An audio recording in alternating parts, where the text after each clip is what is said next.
पिछले वीडियो में मैंने आपको मॉलिक्यूलर ऑर्बिटल थ्योरी एक्सप्लेन की थी कि किस तरह से मॉलिक्यूलर ऑर्बिटल थ्योरी में हम मॉलिक्यूल्स के ऑर्बिटल का बनाते हैं और कैसे उनमें इलेक्ट्रॉन भरते हैं। आज हम उनके कुछ रूल्स देखेंगे कि फैक्ट रिलेटेड टू होमोज एंड लुमोज। मैंने आपको होमोज और लुमोज के बारे में बताया था कि होमोज क्या होता है और लुमोज क्या होता है। होमोज बॉन्डिंग मॉलिक्यूलर ऑर्बिटल होता है जिसके अंदर कंस्ट्रक्टिव इंटरफेरेंस होता है, जो हमने पिछले वीडियो में अच्छे से मैंने आपको समझाया कि कंस्ट्रक्टिव इंटरफेरेंस क्या होता है और डिस्ट्रक्टिव इंटरफेरेंस क्या होता है। हमें पता है जब इलेक्ट्रॉन वेव्स में चलती हैं तो जब उनके जब दो इलेक्ट्रॉनों की वेव जब प्लस करती हैं तो उसको हम होमोज बोलते हैं और जब माइनस करती हैं तो हम उसे लुमोज बोलते हैं। होमोज को हम कंस्ट्रक्टिव इंटरफेरेंस बोलते हैं और लुमोज को हम डिस्ट्रक्टिव इंटरफेरेंस बोलते हैं। तो आज हम फैक्ट रिलेटेड टू होमोज एंड लुमोज के बारे में पढ़ेंगे। तो एनर्जी अगर हम देखें तो लुमोज की एनर्जी हमेशा कम होती है होमोज से, लुमोज की एनर्जी हमेशा ज़्यादा होती है होमोज से। लुमोज में एंटी बॉन्डिंग मॉलिक्यूलर ऑर्बिटल बनते हैं और होमोज में आपके बॉन्डिंग मॉलिक्यूलर ऑर्बिटल बनते हैं। इसलिए एंटी बॉन्डिंग मॉलिक्यूलर ऑर्बिटल की एनर्जी हमेशा बॉन्डिंग मॉलिक्यूलर ऑर्बिटल से ज़्यादा होती है और जो वेवलेंथ होती है वो एंटी बॉन्डिंग मॉलिक्यूलर ऑर्बिटल की जो वेवलेंथ होती है वो बॉन्डिंग मॉलिक्यूलर ऑर्बिटल की वेवलेंथ से हमेशा कम होती है। LUMOs have nodal planes while HOMOs में और may not have nodal plane. LUMOs में हमेशा नोडल प्लेन्स मिलेंगे आपको, जो आपका एंटी बॉन्डिंग मॉलिक्यूलर ऑर्बिटल बनेंगे या डिस्ट्रक्टिव आपका इंटरफेरेंस होगा, उसमें हमेशा आपको कोई ना कोई नोडल प्लेन मिलेगा। पर होमोज में या तो नोडल प्लेन होंगे या कभी कभी बिल्कुल एक भी नोडल प्लेन नहीं होगा। Electrons contribute force of attraction in HOMOs. HOMOs जो होता है यानी बॉन्डिंग मॉलिक्यूलर ऑर्बिटल में क्या होता है, आपका जो इलेक्ट्रॉन कॉन्ट्रीब्यूट्स होते हैं वो फोर्स ऑफ अट्रैक्शन से होते हैं, जबकि दे कॉन्ट्रीब्यूट रिपल्शन इन लुमोज। जो एंटी बॉन्डिंग में जो आपका मॉलिक्यूलर ऑर्बिटल बनते हैं उनमें जो इलेक्ट्रॉन का कॉन्ट्रीब्यूशन होता है वो रिपल्शन से होता है।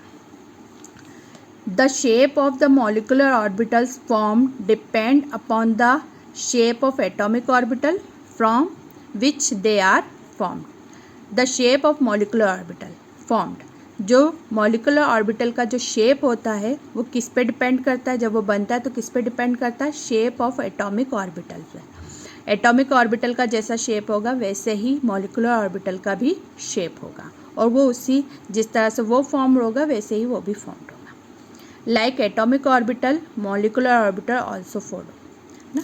अब कुछ नियम फॉलो करते हैं, आपको पता है जैसे एटॉमिक ऑर्बिटल के कुछ लॉ अब मैंने आपको पहले पढ़ाए थे, जैसे अबाव लॉ पढ़ाया था, आपको हुन्स लॉ पढ़ाया था, मैंने आपको पाउली का एक्सक्लूजन लॉ पढ़ाया था। तीनों लॉ आपको अच्छे से पता है, मैंने अच्छे से याद कराए थे कि ये तीनों लॉ किस पे लगते हैं, आपके एटॉमिक ऑर्बिटल पे लगते हैं। तो यही तीनों लॉ आपके मॉलिक्यूलर ऑर्बिटल पर भी लगेंगे। तो मैं आपको वन बाय वन एक बार फिर से एक्सप्लेन करती हूँ कि पाउली एक्सक्लूजन प्रिंसिपल नियम क्या था।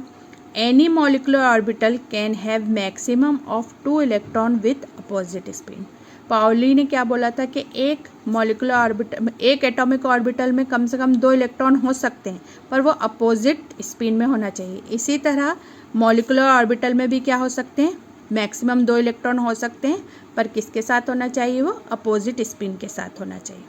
और हुन्स ने क्या कहा था, in degenerate molecular orbitals before pairing each molecular orbital must have 1 electron.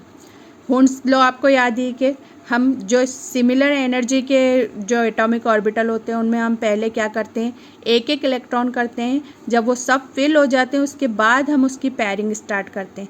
तो यहाँ पर भी वही लॉ फॉलो होगा कि जब मॉलिक्यूलर ऑर्बिटल के में पहले हम एक एक इलेक्ट्रॉन फिल करेंगे, उसके बाद अगर हमारे इलेक्ट्रॉन बचते हैं तो उसके बाद फिर हम पेयरिंग स्टार्ट करेंगे और फिर एक एक इलेक्ट्रॉन और उसमें फिल करेंगे। तो हुन्स लॉ भी मॉलिक्यूलर ऑर्बिटल को फॉलो करता है। तीसरा लॉ था आपका अबाव प्रिंसिपल। अबाव प्रिंसिपल हमने क्या पढ़ा था कि electron are filled from molecular orbital of lower energy to high energy. Aufbau law में हमने क्या पढ़ा था, प्रिंसिपल में हमने क्या पढ़ा था कि सबसे पहले जो इलेक्ट्रॉन भरे जाएंगे वो लोअर एनर्जी के ऑर्बिटल में भरे जाएंगे, लोअर एनर्जी से हायर एनर्जी के में भरे जाएंगे। तो यहाँ पर भी वही होगा। तो यहाँ पर लोअर एनर्जी किसकी है, बॉन्डिंग मॉलिक्यूलर ऑर्बिटल की होती है और फिर एंटी बॉन्डिंग मॉलिक्यूलर ऑर्बिटल की होती है। तो lower energy bonding molecular orbital की होती है, तो हम पहले बॉन्डिंग मॉलिक्यूलर ऑर्बिटल में इलेक्ट्रॉन भरेंगे, उसके बाद फिर हम एंटी बॉन्डिंग मॉलिक्यूलर ऑर्बिटल में इलेक्ट्रॉन भरेंगे। तो जो एटॉमिक ऑर्बिटल पे जो तीनों लॉ फॉलो करते थे, पाउली का एक्सक्लूजन नियम, हुंस लॉ और अबाउ लॉ, वो आपके तीनों लॉ मॉलिक्यूलर ऑर्बिटल पे भी लागू होते हैं या फॉलो करते हैं। ठीक है, अब हम इनका इलेक्ट्रॉनिक कॉन्फ़िगरेशन देखें। एटॉमिक ऑर्बिटल का कॉन्फ़िगरेशन तो आपको आता ही है, हम 1s1, 1s2, 2s2, 2p6, 3s2, इस तरह से हम इलेक्ट्रॉनिक कॉन्फ़िगरेशन करते हैं। आज हम मॉलिक्यूलर ऑर्बिटल के कॉन्फ़िगरेशन को देखेंगे कि उसमें हम कैसे कॉन्फ़िगरेशन करते हैं। तो order of filling electron in molecular orbital, जिन मॉलिक्यूलर ऑर्बिटल में इलेक्ट्रॉन 14 इलेक्ट्रॉन से कम इलेक्ट्रॉन होते हैं, उनका जो इलेक्ट्रॉनिक कॉन्फ़िगरेशन होता है वो कुछ इस टाइप से होता है।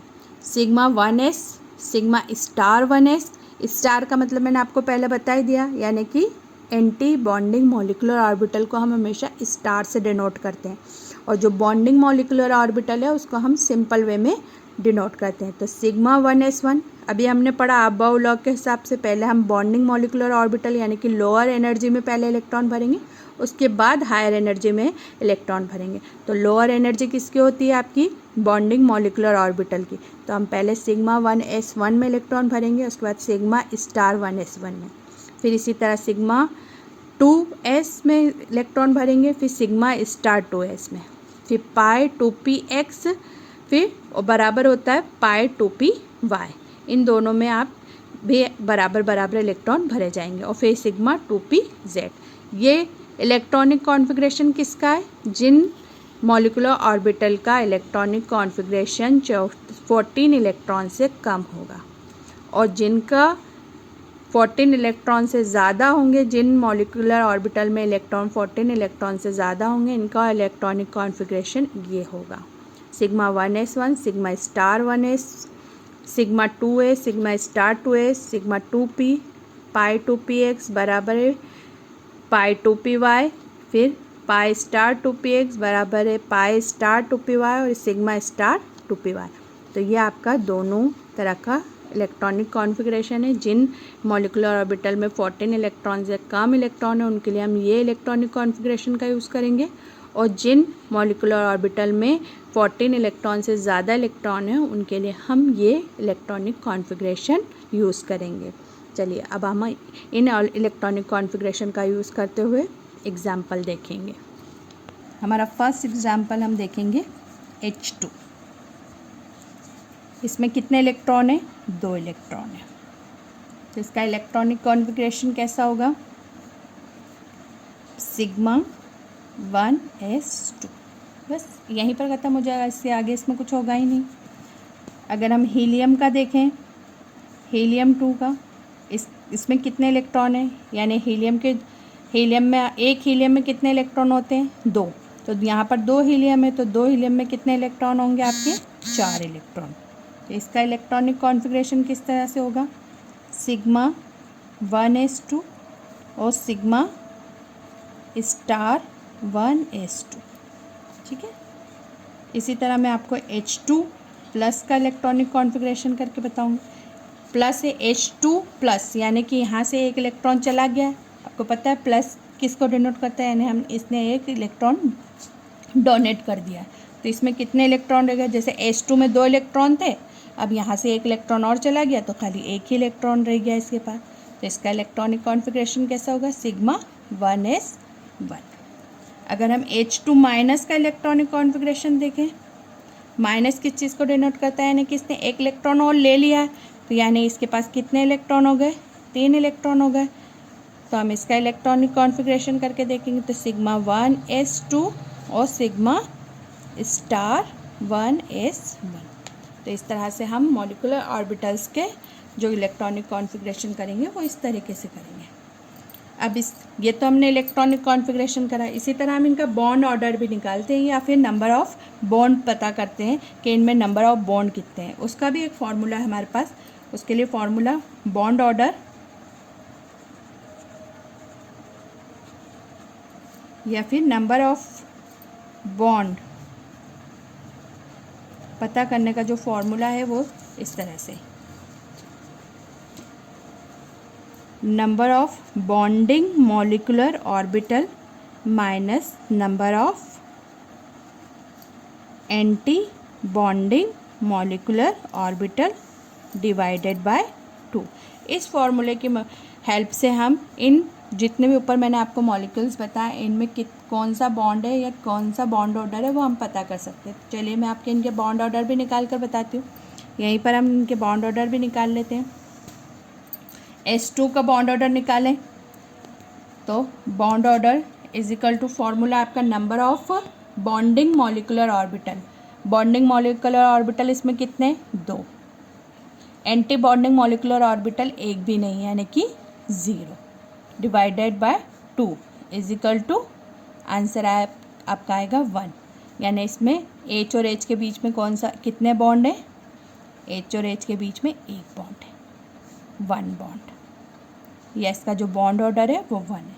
इसी तरह मैं आपको अगर हीलियम का निकाल कर बताऊं तो हीलियम का बॉन्ड ऑर्डर निकालें हम तो हीलियम में कितने इलेक्ट्रॉन है आपके, 4 इलेक्ट्रॉन है। इसका इलेक्ट्रॉनिक कॉन्फ़िगरेशन है, बॉन्डिंग मॉलिक्यूलर ऑर्बिटल में 2 इलेक्ट्रॉन है और एंटी बॉन्डिंग मॉलिक्यूलर ऑर्बिटल में भी 2 इलेक्ट्रॉन है।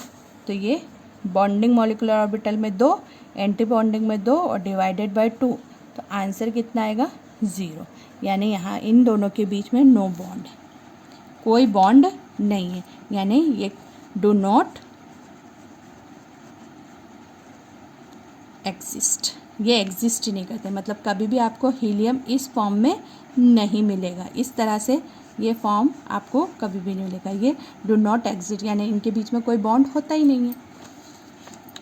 इसी तरह मैं आपको H2+ का निकाल कर बताती हूँ बॉन्ड ऑर्डर। इसमें molecular orbital bonding molecular orbital में कितने इलेक्ट्रॉन है, 1, माइनस इसमें एंटी बॉन्डिंग में तो कोई इलेक्ट्रॉन है ही नहीं तो 0 और divided by 2 is equal to answer आएगा आपका 1/2। तो बॉन्ड ऑर्डर यानी इसमें आधा बॉन्ड होता है। तो मैंने आपको स्टार्टिंग में पढ़ाया था कि इस मॉलिक्यूलर ऑर्बिटल थ्योरी में हमने ये पढ़ा है कि बॉन्ड कितने हो सकते हैं, आधा भी हो सकता है, 2.5 भी हो सकता है या फ्रैक्शनल फॉर्म में भी हो सकता है। ये मैंने आपको बताया था। इससे पहले जो हमने VSPR या VBT थ्योरी पढ़ी थी उसमें हमने ये देखा था कि जो बॉन्ड ऑर्डर होते हैं या नंबर ऑफ बॉन्ड होते हैं वो सिंगल बॉन्ड होते हैं, डबल बॉन्ड होते हैं, ट्रिपल बॉन्ड होते हैं। पर मॉलिक्यूलर ऑर्बिटल थ्योरी को जब हमने पढ़ा तो हमें ये पता चला कि इसके अंदर फ्रैक्शनल फॉर्म में भी बॉन्ड हो सकते हैं, यानी कि हाफ बॉन्ड भी हो सकता है, 2.5 बॉन्ड भी हो सकता है, और मतलब आपके सिंगल बॉन्ड डबल बॉन्ड तो होते हैं और साथ में आपके हाफ बॉन्ड और 2.5 बॉन्ड भी हो सकते हैं इसके अंदर। तो इस तरह से हमने इस बात को आपको एक्सप्लेन भी कर दिया। अब इससे हमें ये पता चल गया कि वाकई में क्या होता है, आपका आधा बॉन्ड भी आ सकता है जो H2 में आपका हाफ बॉन्ड होता है। H2- पे अगर हम बॉन्ड निकालें, उसका बॉन्ड ऑर्डर निकालें तो इसमें एंटी बॉन्डिंग मॉलिक्यूलर ऑर्बिटल में कितने इलेक्ट्रॉन दिख रहे हैं आपको, 2, और एंटी बॉन्डिंग में कितने दिख रहे हैं आपको, 1 डिवाइडेड बाय 2। तो आंसर कितना आएगा इसका आपका 1/2। इसका आंसर भी आपका 1/2 आएगा, यानी कि इसमें भी कितने होते हैं आपके, आधा बॉन्ड होता है। चलिए हम और एग्जांपल देखते हैं। ये तो भी हमने छोटे छोटे देखे, मैं आपको और एग्जांपल एक्सप्लेन करती हूँ। हमने इलेक्ट्रॉनिक कॉन्फ़िगरेशन करके देखा, हमने बॉन्ड ऑर्डर पता करा कि नंबर ऑफ बॉन्ड कितने होते हैं। तीसरी चीज़ हम इसमें पता करेंगे स्टेबिलिटी की, क्योंकि मैंने आपको जब मॉलिक्यूलर ऑर्बिटल थ्योरी बताई थी तब मैंने आपको बताया था कि हम इसमें क्या क्या पता कर सकते हैं। मॉलिक्यूल के ऑर्बिटल का इलेक्ट्रॉनिक कॉन्फ़िगरेशन कर सकते हैं, नंबर ऑफ बॉन्ड पता कर सकते हैं, स्टेबिलिटी पता कर सकते हैं, मैग्नेटिक नेचर पता कर सकते हैं। ये सारी चीज़ें हम बॉन्ड लेंथ पता कर सकते हैं। इससे हमें सारी चीज़ें पता चल जाएंगी। तो हमने इससे बॉन्ड ऑर्डर भी पता कर लिया। अब हम स्टेबिलिटी देखेंगे। मैंने आपसे जब मैं आपको मॉलिक्यूलर ऑर्बिटल थ्योरी पढ़ा रही थी तो मैंने एक क्वेश्चन किया था, कभी कभी नीट में ये क्वेश्चन आता है कि H2+ और H2- में कौन ज़्यादा स्टेबल है। तो तब हमें पता नहीं था, पर अगर अब हम मॉलिक्यूलर ऑर्बिटल थ्योरी को अच्छे से समझ चुके तो हम इजी वे में बता सकते हैं कि कौन सा मॉलिक्यूल ज़्यादा स्टेबल है। चलिए हम सबका इलेक्ट्रॉनिक कॉन्फ़िगरेशन करते हैं। देखिए मैंने आपको तीनों का इलेक्ट्रॉनिक कॉन्फ़िगरेशन ऊपर करके बताया। H2 का मैंने आपको बताया कि *1s2, H2 प्लस का भी इलेक्ट्रॉनिक कॉन्फ़िगरेशन करके बताया मैंने, सिग्मा 1s1, और H2 माइनस का भी बताया कि 3 इलेक्ट्रॉन होते हैं इसमें, sigma 1s2, sigma star 1s2, और सबके मैंने आपको बॉन्ड ऑर्डर भी बताया, बॉन्ड ऑर्डर भी बताया मैंने। तो जिसका बॉन्ड ऑर्डर सबसे कम होगा वो सबसे ज़्यादा क्या होगा आपका, इसको रोक देना, मॉलिक्यूल की स्टेबिलिटी उसके बॉन्ड ऑर्डर पर डिपेंड करती है। तो हम ऐसे लिख सकते हैं कि bond order proportional to stability.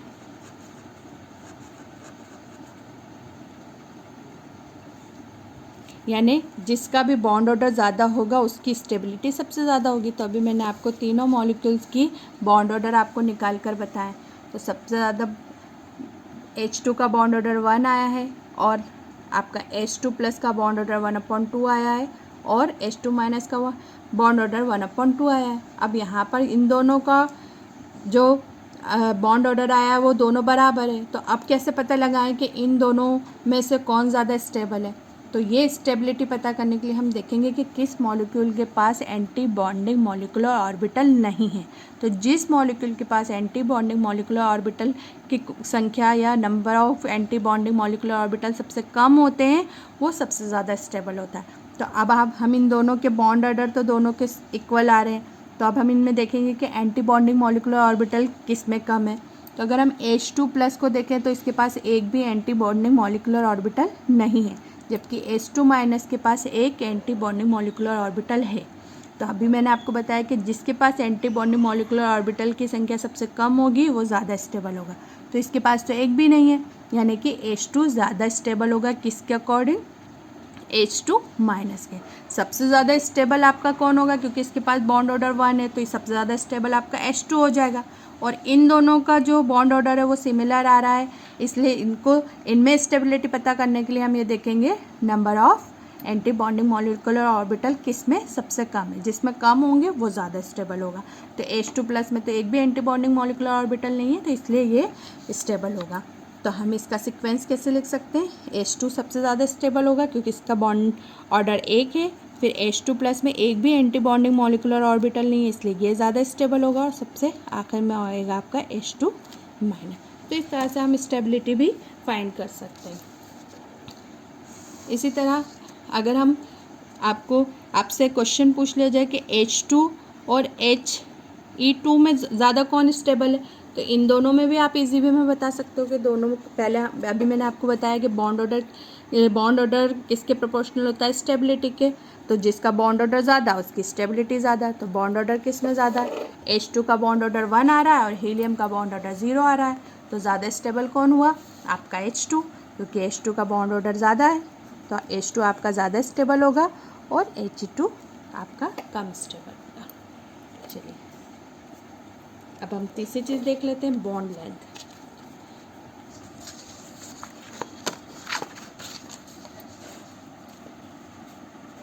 Third point आएगा आपका bond length.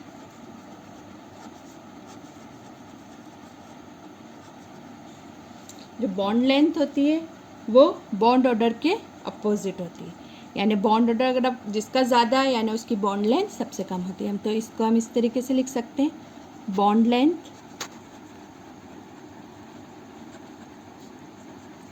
Proportional to, opposite लिखेंगे बॉन्ड ऑर्डर के, यानी बॉन्ड ऑर्डर अगर जिसका ज़्यादा है उसकी बॉन्ड लेंथ कम होगी और जिसकी बॉन्ड लेंथ ज़्यादा उसका बॉन्ड ऑर्डर कम होगा। चलिए इसके लिए भी हम यही क्वेश्चन देख लेते हैं। अगर आपसे पूछा जाए कि H2 प्लस और H2 माइनस में किसकी बॉन्ड लेंथ ज़्यादा है, तो आपको पता है बॉन्ड ऑर्डर किसका सबसे ज़्यादा है, H2 का बॉन्ड ऑर्डर सबसे ज़्यादा है तो इसकी बॉन्ड लेंथ सबसे कम होगी। ठीक है, और फिर H2 और H2 माइनस में, H2 प्लस और H2 माइनस में अभी मैंने बताया कि दोनों में से कौन ज़्यादा स्टेबल है, दोनों के बॉन्ड ऑर्डर इक्वल आ रहा है। तो अब क्या करें, तो इक्वल आ रहा है तो हम इसको इक्वल ही लिख देंगे, यहाँ पर हमें कुछ देखने की ज़रूरत ही नहीं। हाँ, बॉन्ड और जो हमने स्टेबिलिटी देखी वहाँ हम एंटी बॉन्डिंग मॉलिक्यूलर ऑर्बिटल देखेंगे, पर यहाँ हमें देखने की ज़रूरत नहीं। यहाँ पर इन दोनों का बॉन्ड ऑर्डर 1/2 आ रहा है इसलिए ये दोनों इक्वल आ जाएंगे और H2 की सबसे कम आएगी। ठीक है, फोर्थ चीज़ देखेंगे, अब हम मैग्नेटिक नेचर पता करेंगे।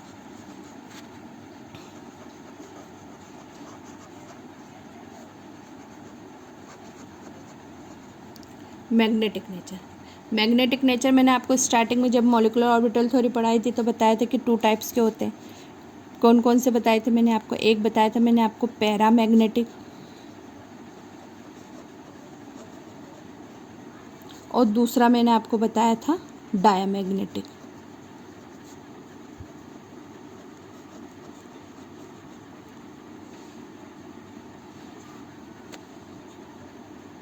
डायामैग्नेटिक। पैरामैग्नेटिक में मैंने आपको, अब कैसे पता करें कि पैरामैग्नेटिक है कि डायामैग्नेटिक है, इसके लिए मैं आपको चार्ट बना के बताती हूँ तो आपको फटाफट समझ में आ जाएगा कि कैसे हम पता लगाएं मैग्नेटिक नेचर का।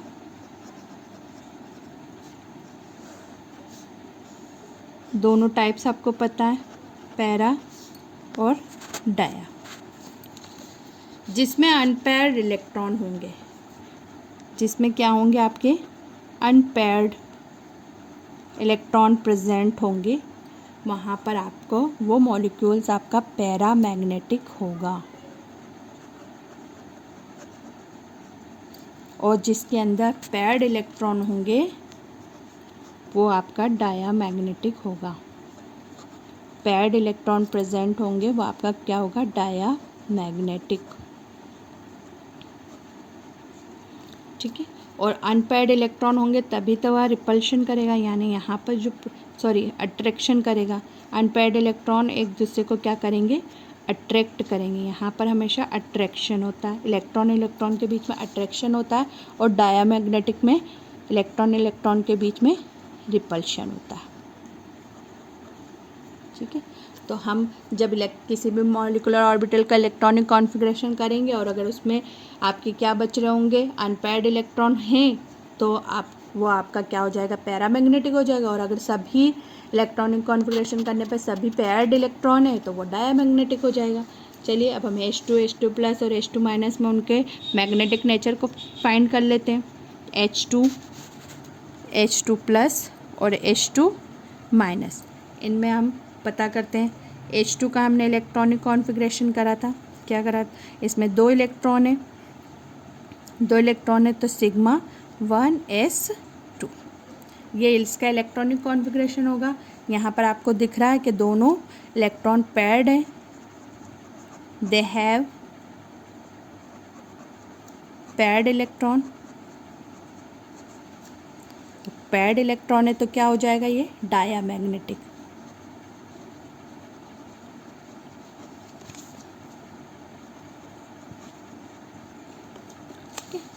अब H2+ में देख लें कितने इलेक्ट्रॉन आ रहे हैं आपके पास?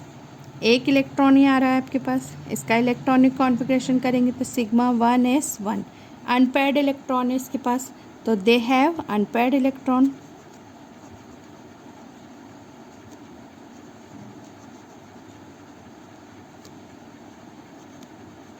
तो ये क्या हो जाएगा? आपका पैरामैग्नेटिक हो जाएगा।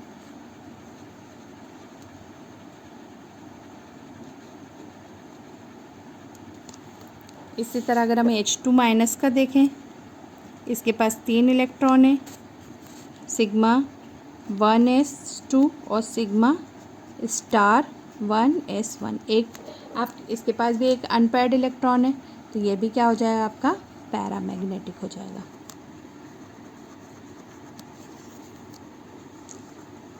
तो आपको समझ में आया कि किस तरह से हम किसी भी मॉलिक्यूल्स का क्या पता कर सकते हैं?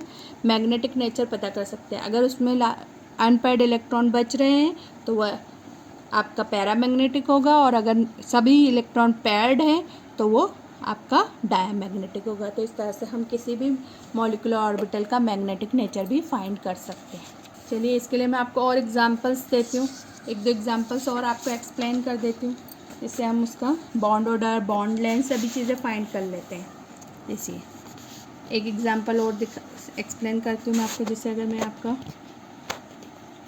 Li2 ले लूँ, इसका इलेक्ट्रॉनिक कॉन्फ़िगरेशन करें, इसमें एक Li में कितने इलेक्ट्रॉन होते हैं? 3 इलेक्ट्रॉन होते हैं। तो 2 Li है तो कितने इलेक्ट्रॉन होंगे? टोटल 6 इलेक्ट्रॉन होंगे इसके पास। इसका इलेक्ट्रॉनिक कॉन्फ़िगरेशन हम करेंगे sigma 1s2, sigma star 1s2 और सिग्मा 2s2। देखिए मैंने इसका इलेक्ट्रॉनिक कॉन्फ़िगरेशन कर दिया 2 2 2 यानी 6 इलेक्ट्रॉन पूरे हो गए। अब मैं इसका बॉन्ड ऑर्डर निकाल लूँ।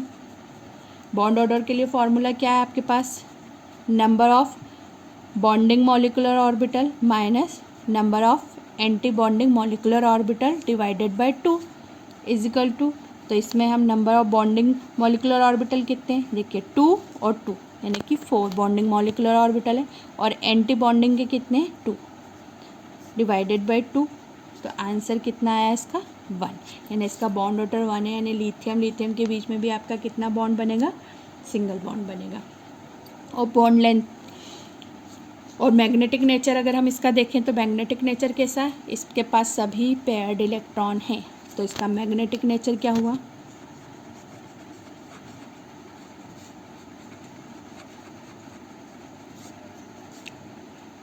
डायामैग्नेटिक।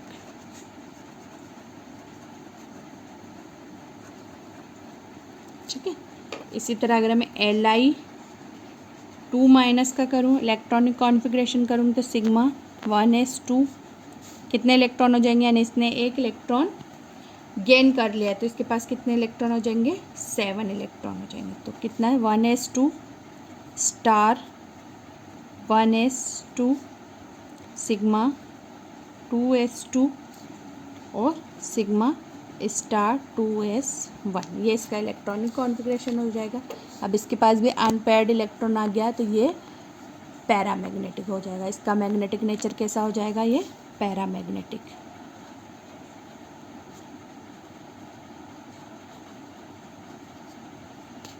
इसी तरह अगर मैं Li2 प्लस करूँ, यानी इसने एक इलेक्ट्रॉन दे दिया तो 6 इलेक्ट्रॉन थे, एक इलेक्ट्रॉन दे दिया तो इसके पास कितना है इलेक्ट्रॉन हो गए 5 इलेक्ट्रॉन। इसका इलेक्ट्रॉनिक कॉन्फ़िगरेशन करेंगे हम sigma 1s2 sigma star 1s2 और सिग्मा 2s1। इसके पास भी आपका एक अनपेयर्ड इलेक्ट्रॉन आ गया तो ये भी आपका डायामैग्नेटिक है। और अगर हम इसका बॉन्ड लेंथ Li2 प्लस का बॉन्ड लेंथ निकालें तो एंटी बॉन्डिंग मॉलिक्यूलर ऑर्बिटल कितने हैं इसके पास, 2 तो 4 तो आपके बॉन्डिंग मॉलिक्यूलर ऑर्बिटल है, और एंटी बॉन्डिंग कितने 2 और 1 3। कितना आंसर आ जाएगा इसका 1/2। Li2 प्लस का भी करके देख लेते हैं हम, बॉन्ड ऑर्डर निकाल कर देख लेते हैं। बॉन्डिंग मॉलिक्यूलर ऑर्बिटल में कितने इलेक्ट्रॉन है, 2 और 1 3, और एंटी बॉन्डिंग में आपके 2 डिवाइडेड बाय 2, तो आंसर आपका आ जाएगा 1/2। यहाँ पर भी इनके बीच में बॉन्ड ऑर्डर कितना है 1/2 1/2। तो अगर हम इनकी स्टेबिलिटी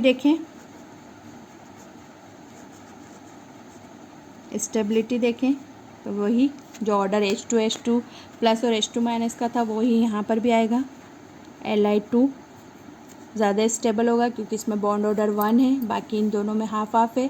हाफ हाफ के बाद इनमें हम देखेंगे कि एंटी बॉन्डिंग मॉलिक्यूलर ऑर्बिटल किस में कम है, तो आप देखेंगे Li2 प्लस में एक ही एंटी बॉन्डिंग मॉलिक्यूलर ऑर्बिटल है, जबकि Li2 माइनस में 2 एंटी बॉन्डिंग है, तो हम इसको ज़्यादा स्टेबल मानेंगे। तो आपका Li2 प्लस ज़्यादा स्टेबल रहेगा Li2 माइनस। ठीक, तो इस तरह से हम किसी भी मॉलिक्यूल का बॉन्ड ऑर्डर भी निकाल सकते हैं, उसका मैग्नेटिक नेचर भी पता कर सकते हैं और उसकी स्टेबिलिटी भी फाइंड कर सकते हैं। अब कुछ एग्जांपल मैं आपको दे रही हूँ जो आप घर पर करेंगे, जैसे Be2 का करेंगे, C2 का करेंगे, N2 का करेंगे, ये आपको करना है। ये जो भी मैंने आपको एग्जांपल दिए इन सबका इलेक्ट्रॉनिक कॉन्फ़िगरेशन आप इनमें देखेंगे इलेक्ट्रॉन 14 से कम आ रहे हैं, तो उनके लिए मैंने आपको इलेक्ट्रॉनिक कॉन्फ़िगरेशन बताया है, वो करेंगे। अब नेक्स्ट वीडियो में मैं आपको वो इलेक्ट्रॉनिक कॉन्फ़िगरेशन बताऊंगी जिनका इलेक्ट्रॉनिक कॉन्फ़िगरेशन 14 से ज़्यादा है, वो हम नेक्स्ट वीडियो में करेंगे।